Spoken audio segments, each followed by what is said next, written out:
Soy Alfredo Guerrero, el abuelo de Raúl Guerrero, el que está estudiando en Cáceres, y voy a contar unas pequeñas historias. Yo estuve en el año 1966, me fui a Alemania y entonces fuimos 30 y tantos personas de aquí de Valverde y en el verano pues no teníamos trabajo y el jefe nuestro nos buscaba trabajo y nos metió en un cementerio.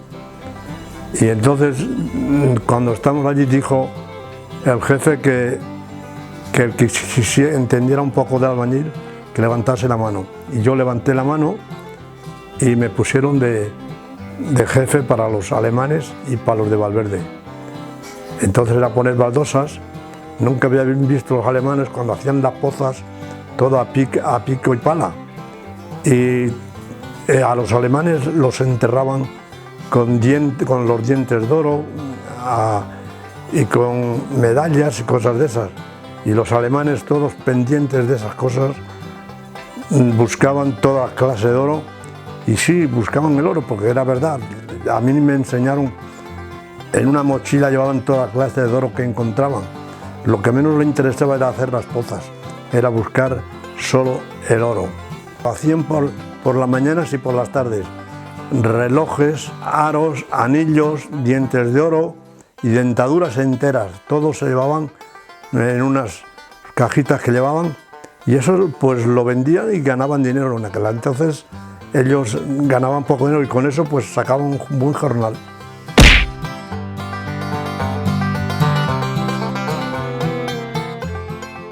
En aquel entonces pues era todo racionado. Me acuerdo que mis abuelos, los dos, pues tenían unas cartillas y nos las daban, se las daba a mi padre, y nosotros nunca pasamos hambre porque con las cartillas nuestras y las suyas, ellos como amasaban de extraperlo en unos hornos que tenían, ellos no pasaron nunca hambre. Tenían harina, tenían trigo, molían, pero aquí en el pueblo pues la gente lo pasaba muy mal. Eso ya fue en el año 1000, después de la guerra, en el año 40 y... En los años 40. En los años 38, 39, 40... hasta el 44 que murió mi abuela, pues nos daban a nosotros la cartilla, íbamos y a nosotros nos sobraba pan. No es como otra gente que pasó mucha hambre.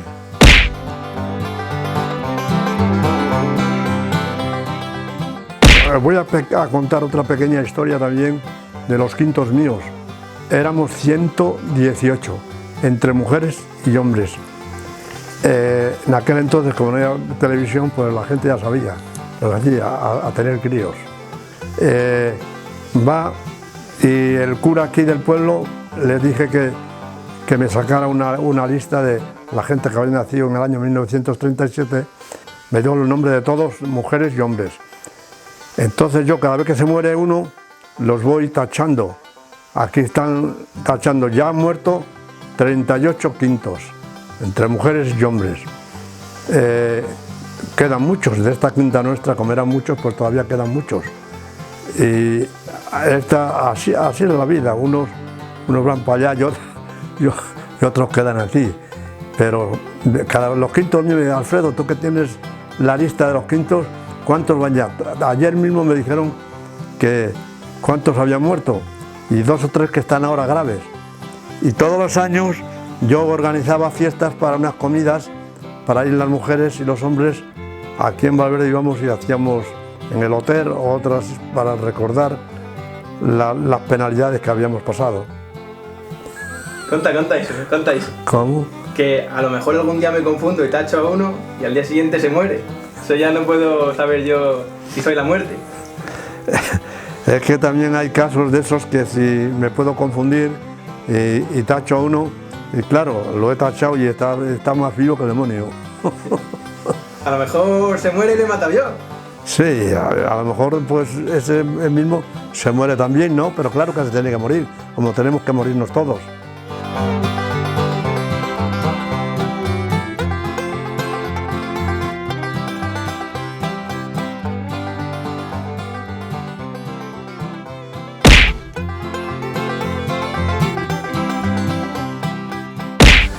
También le voy a contar otra pequeña historia de cuando tenía yo ya 10 años. Mi padre me ponía una silla en la barbería y desde allí con una brocha le daba a los clientes que iban a afeitarse, porque iban todos los sábados a afeitarse, y le daba la brocha y desde allí con encima de una silla ya llegaba yo a la cara de las personas. Y entonces valía una peseta el afeitado y cortar el pelo, también me parece que valía 0,50. Ya cuando tenía 14, 15 años, pues era diferente. Ya empecé también a cortar el pelo.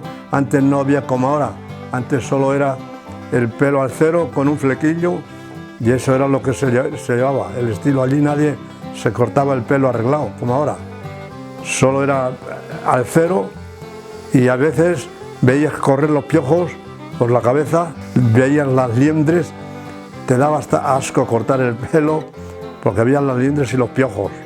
Después ya empezó, al poco tiempo ya compraban en la farmacia, compraban unos desinfectantes para la cabeza. Los barberos eran un tío de mi padre y mi padre y otro que llamaban el Coco. Eran 3 barberías que había en el pueblo. Venían del campo y solo los sábados y había que estar hasta las 3 de la mañana en la barbería. Pero no te pagaban, eran ajustados por año. Y unos le pagaban a mi padre en trigo, otros en queso, otros en pienso y nadie pagaba, solo eran, y los herreros, los veterinarios, todos eran ajustados. Y algunos se morían y dejaban de beber el año. No, mi padre, yo me acuerdo de algunos que se murieron y no pagaron.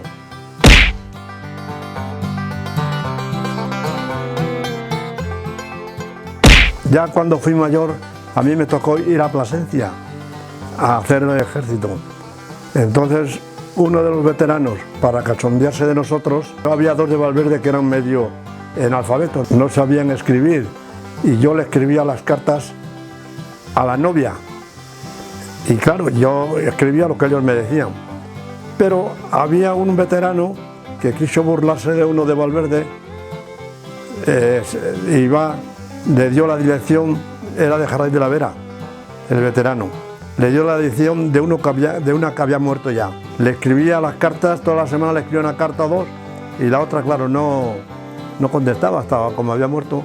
Pero los padres, que allí en Plasencia todos los martes había mercado, se presentaron allá un día a hablar con el teniente a ver quién había escrito aquellas cartas.